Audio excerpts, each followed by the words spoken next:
Coast martial arts. So today we're going to talk a little bit about infighting or close range fighting. So close range fighting or infighting is a part of the Krav Maga system, and it's super important to have some tools in your toolbox. And the way that I see this is, there's some tools that you want where you've observed the problem and you've oriented yourself, you've just made a decision on what you're going to do when you act. It could be preemptively striking. Other tools that you might need is where you're late to the party, you're trying your best to recover from a horrendous situation where the strikes are blowing down on you, where you're trying to get some level of orientation and control back into the picture just to survive as well. So one of the things that we have within the system that we've got, the Krav Maga system, we've got fighting using different parts of our body. So working from the top down, it's possible to use our heads for fighting. I'm not a big fan.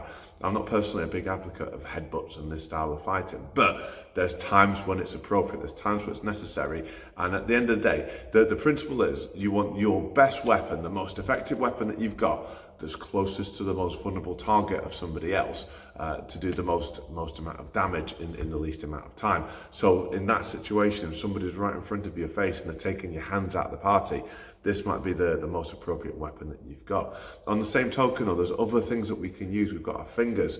Again, I'm not a big fan of striking with fingers, but it's possible to finger strikes, scratching. We even got fish hooking as part of the system, but where it's appropriate. You don't want to try and use it if it's not the best tool for that situation as well. We've got using the elbows as well. And elbows are great. It's such a sharp tool. And that's why there's so many great elbow strikes from the Krav Maga system. We've got obviously our elbows from the front, and then turning, striking from the rear as well, rising, dropping, even coming forwards as well, striking. So we've got elbow strikes that we can use, we've got forearm strikes we can use, and close in as well, we've got knees, we've got foot stomps, we've got stamping, and other weapons that you might find available to yourself as well. So what I want to do now is just have a look at two situations. One where you're a little bit late to the party, you're doing your best to recover, and one where you're early and there's a need to preemptively strike as well. So when you think about being late to a party, something happens. Our natural flinches can be something like this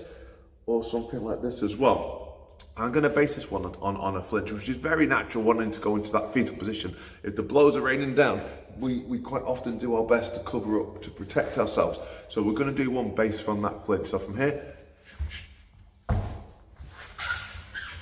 so a little bit further away. So the flinch happens, the blows are raining down. This is us trying to protect ourselves. From here, we're going to use, we've loaded the weight onto one hip. We spring it back, striking with a forearm to the head. So from here, punching back and striking. On this is our best opportunity to get control. I'm going to apply a little bit of body weight forward as well now to get a little bit of extra strike into that strike.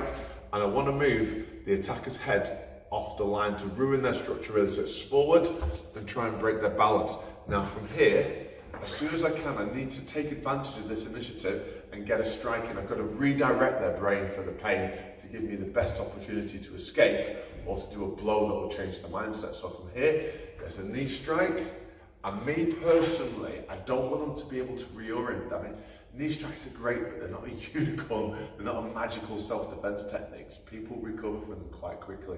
So after that first knee strike, I'm going to break their balance and disorient them with a pivot, and straight away another knee strike. And if needed, I'll change the balance again and add further knee strikes until I can break away safely.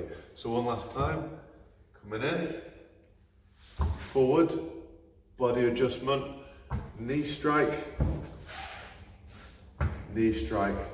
break away and move on to the next mission or somewhere safer. Now, where we need to take a preemptive strike, it's possible to use some of the boxing skills that we've got within the Krav Maga system as well. So where I'm very close in my hands, I'm not going to be able to get long range strikes in, but from here, especially if I've got a hand below the peripheral vision, it's possible to be able to do our first strike as an uppercut. So from here,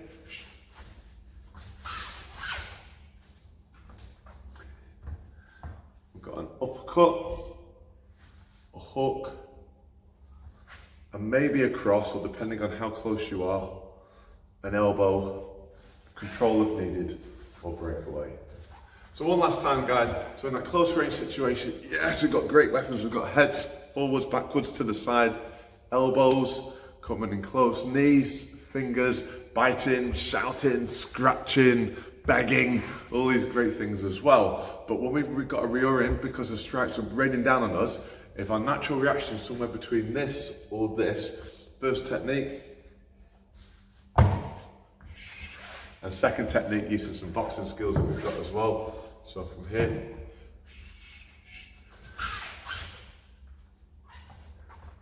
there you go. Stay safe. Remember to subscribe to the channel, and I'll see you guys in class. Bye for now.